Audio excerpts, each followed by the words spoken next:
മാന്യ സദസ്സിന് നമസ്കാരം. മാതൃദേവോ ഭവ. മക്കളെ സ്നേഹിച്ച് ജീവിതം അവസാനിപ്പിച്ച ഒരമ്മയെയാണ് ഞാൻ അവതരിപ്പിക്കുന്നത്.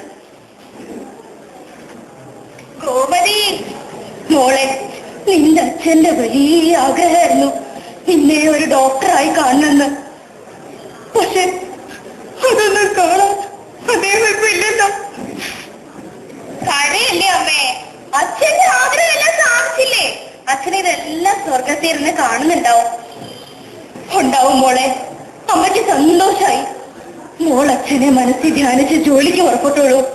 എന്റെ മോള് നന്നായി വരും. അമ്മേ, ചേട്ടൻ വിളിച്ചിരുന്നോ?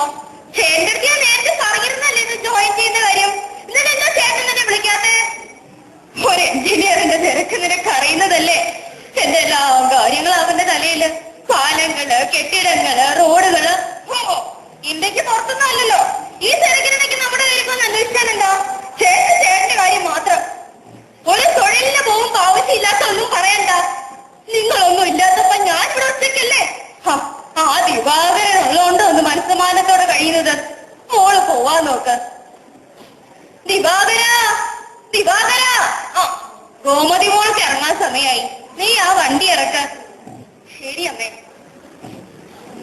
മക്കൾക്കെല്ലാം തിരക്കായി. അവരെ നല്ല നിലയിൽ എത്തിക്കണമെന്ന് അവരുടെ അച്ഛന്റെ ആഗ്രഹമായിരുന്നു. എന്നിട്ടിപ്പ എന്താ, എന്നെ ഒറ്റയ്ക്കാക്കി പോയില്ലേ? ആ ദിവാകരന്റെ കാല് പിടിച്ച് അവിടെ നിർത്തിയിരിക്കുന്നേ. ആരാ ഈ സമയത്ത് വിളിക്കുന്നേ? ഹലോ, ആ മോനെ, എന്താ അവള് പോയി? നീ എന്താ അവൻ ഇവിടം വരെ വരാഞ്ഞേ? എന്താ തിരക്കാണെന്നോ? നീ ഒരു കാര്യം ചെയ്യേ, അവളുടെ ഫോണിൽ വിളിക്കേ. ശരി മോനെ. പിന്നെ അവിടെ എല്ലാവർക്കും സുഖമല്ലേ? ആ ശരി. 5-6 മാസം കൂടെയുള്ള വിളിയാ. എന്ത് ചെയ്യാൻ പറ്റും? പറഞ്ഞ പോലെ ഞാൻ രാവിലെ ഒന്നും കഴിച്ചില്ല. എന്തെങ്കിലും കഴിക്കട്ടെ. ഇതാരാ വീണ്ടും വിളിക്കുന്നേ? ഹലോ, ആ മോളെ, എന്താ കണ്ണൂരാ പോയി നിന്നോ? എന്റെ ഗുരുവായൂരപ്പ, നീ എങ്ങനെ പോകും? എന്താ വേറെ ഡോക്ടറിന്റെ കൂടെയോ? ശരി മോളെ, എന്റെ കാര്യം നോക്കാൻ ഇവിടെ ദിവാകരനില്ലേ? എന്താ ഹോം നഴ്സോ? അതൊക്കെ വലിയ ചെലവല്ലേ. എല്ലാം നിന്റെ ഇഷ്ടം പോലെ. ശരി മോളെ. ആരാ അത്? അമ്മേ, ഞാൻ ഡോക്ടർ ഗോമതി പറഞ്ഞിട്ട് വന്നതാ. ഹോം നഴ്സാ.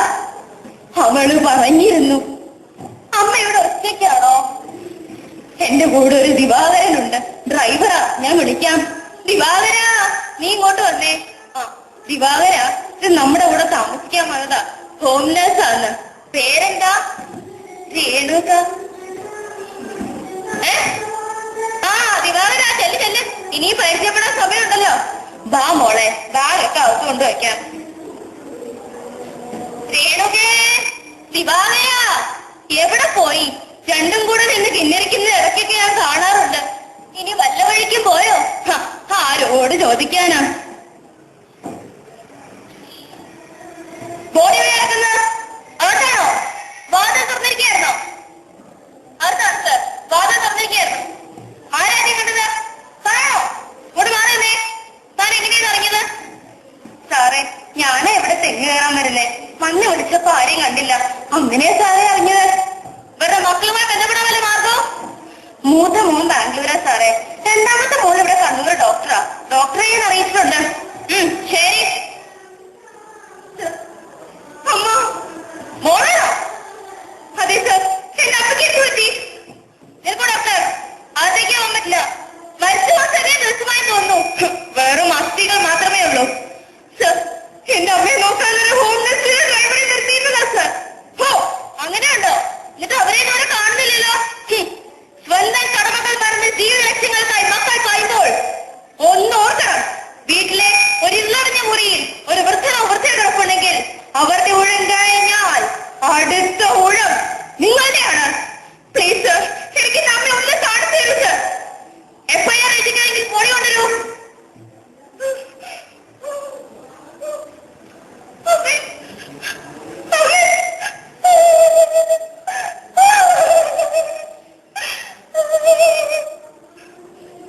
അമ്മ എന്ന പുണ്യജന്മത്തിന്റെ ലക്ഷ്യപ്രാപ്തിക്കായി അണുവിനെ തന്നെ ഗർഭത്തിലെത്തി 10 മാസം ചുവന്ന് പ്രസവിക്കുന്ന അമ്മയെ നിഷേധിക്കുന്ന ഈ അമ്മയെ ഞാൻ സമർപ്പിക്കുന്നു. നന്ദി, നമസ്കാരം.